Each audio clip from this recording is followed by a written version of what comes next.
Galera do segundo ano, é a nossa última aula sobre morfologia e anatomia vegetal. E a gente fala sobre a semente e o fruto, estruturas tão importantes para a evolução do reino plantae. Bom, primeiramente, moçada, semente. A semente ela vai ser presente nas gimnospermas e nas angiospermas. O fruto, que é uma característica exclusiva das angiospermas. Primeiro a gente começa pela semente. A semente, moçada, ela é uma estrutura que abriga o embrião. E isso foi muito importante para o desenvolvimento, porque facilitou as condições iniciais ali para o desenvolvimento do indivíduo, do filhotinho da planta, certo? O embrião, ele é formado, ele é composto pela seguinte parte: o tegumento, que é a casca propriamente dito, certo? A radícula, que é essa região aqui. A radícula, moçada, é a estrutura que vai formar a raiz, beleza? Tanto que o nome já dá uma ajuda, né? A gente, que é a radícula, que é a raiz, certo? É a raiz primitiva. Dessa regiãozinha aqui vai brotar. Todo mundo plantou feijão, né, na vida. Quando a gente planta o feijãozinho, bota lá algodão, feijão, água. A primeira estrutura que sai é a raiz. Vai sair dessa região aqui. Depois eu tenho o caulículo. O caulículo, moçada, é a porção que dará origem ao caule, ao primeiro pedacinho de caule. Depois eu tenho a gema. A gema, moçada, a gema apical, é ela responsável por produzir todo o corpo aéreo do vegetal. Tudo que tem para cima do solo foi produzido graças à gema apical, como nós tínhamos estudado lá no tecido meristemático. Ele é um tecido meristemático, é um tecido totipotente que consegue ali se transformar em qualquer outro tipo de tecido, certo?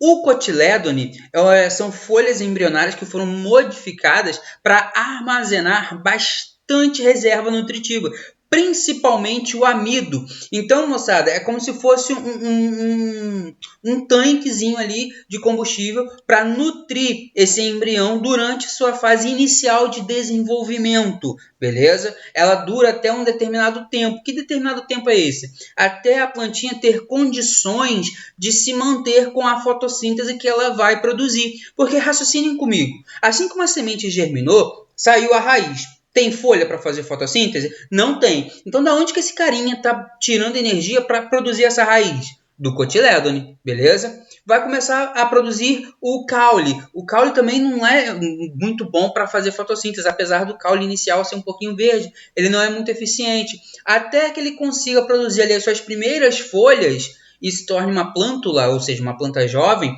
eu vou dizer que o combustível para produzir tudo isso está vindo do cotilédone. Isso que foi a grande vantagem de ter cotilédone. Eu posso ter um cotilédone ou dois cotilédones.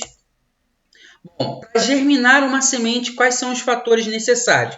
Depende da espécie, meus amores. Existem plantas que dependem da água para a sua germinação, como é o caso do feijão. O feijão ele germina a partir do momento que a gente joga um pouquinho de água. Jogou um pouquinho de água em um feijão, ele já começa a germinar. No outro dia, praticamente, já está lá com a raizinha já querendo não, já saiu a raizinha, belezinha? Existe também sementes que vão germinar se tiverem uma temperatura ideal. Existem sementes que precisam do ar. Existem sementes que, por exemplo, não podem ser enterradas muito fundas porque necessitam estar próximo à superfície para ter uma grande quantidade de oxigênio para iniciar ali o seu metabolismo e assim poder germinar. E também tem semente que depende da luz para poder germinar ou ainda manter-se inibida. Então, todos esses fatores aqui que eu disse a vocês que causam a germinação também são fatores que causam a inibição da germinação, ou seja, que evita que germina. Se eu não tiver na temperatura ideal, não vai rolar. Se eu não tiver uma quantidade de água ideal, também não vai acontecer. E assim vale para todas as outras características de germinação que eu falei aqui com vocês, certo? O fruto. Bom, vamos lá, meus amores. Aqui a gente tem um certo quebra de paradigma na nossa mente, porque a gente é habituado a chamar tudo que a gente come assim de vegetal que vem como fruta. Na biologia, frutar nem existe, beleza? É uma palavra que não existe. Para a biologia, o que existe é o fruto. Fruto é tudo aquilo que envolve a semente. Eu peguei aquele troço, abri. Tem semente lá dentro? Então é o fruto, belezinha? Agora peguei aquela fruta comestível, cortei, não tem semente dentro? Opa, não é o fruto biológico correto, beleza? É um pseudofruto. Show? O fruto, ele é a partir do desenvolvimento do ovário. Aqui eu tenho uma laranjinha se formando, eu tenho que o ovário dela, ó, foi se desenvolvendo, até chegar ao que a gente conhece como laranja. As partes do fruto são o epicarpo, a casca propriamente dita, imagine o abacate aqui, imagine não, vejam aqui o abacate, essa parte verdezinha aqui que a gente não come, seria o epicarpo, seria a casca amarelinha da laranja, seria a casquinha verde da goiaba e por aí vai. O mesocarpo é a parte mediana. Essa parte mediana, o mesocarpo, é o que na maioria das vezes a gente se alimenta, é a parte comestível. E aí a gente para pensar, professor, por que a planta gastou tanto tempo e energia, nutrientes para desenvolver algo que é tão rico energeticamente, que é tão gostoso?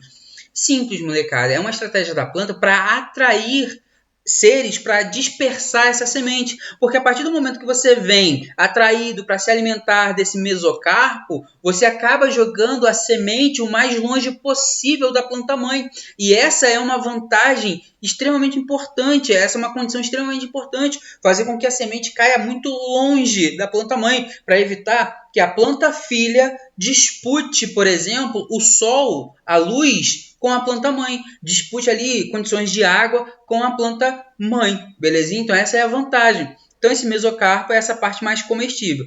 O endocarpo, ele é uma membrana mais finazinha que normalmente está ligada ali diretamente, quase que conectado na semente. E aqui, como eu havia dito a vocês, nem tudo que parece ter fruto, na verdade é. Como é o caso do caju. Bom, raciocinem comigo. Aonde que está a semente do caju? Bom, eu acabei de dizer para vocês que fruto é tudo aquilo que envolve a semente. Legal.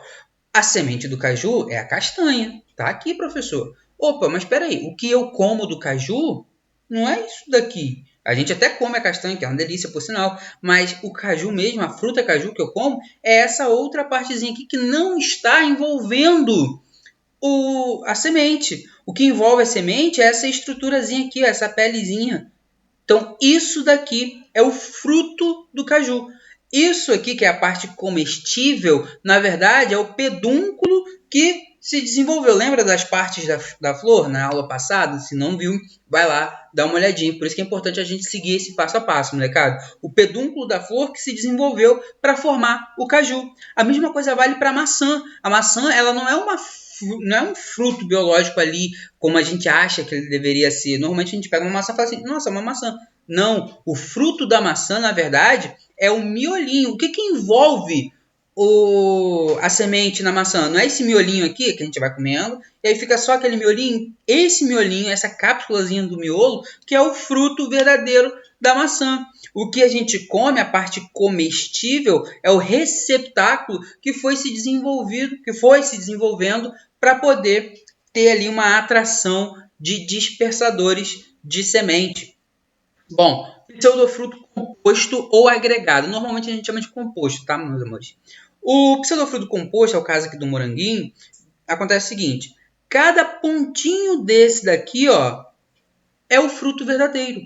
O que a gente come, o morango que a gente come, na verdade, é o receptáculo da flor que foi desenvolvido, certo? É o que acontece também com a framboesa, é o que acontece com a amora, por exemplo. E por último, uma infrutescência, no caso do abacaxi.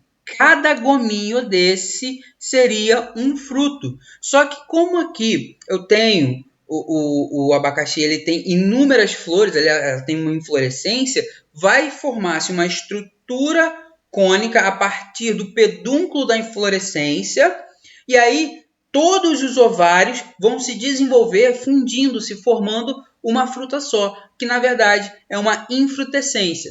Bom, molecada, espero que vocês tenham curtido essa parte da biologia. É a nossa última aula falando sobre morfologia e anatomia. Nas próximas aulas a gente vai entrar com uma matéria nova. Então não deixem de assistir os vídeos, dá aquele like, comenta aí, bota o seu nomezinho e beijão, até a próxima.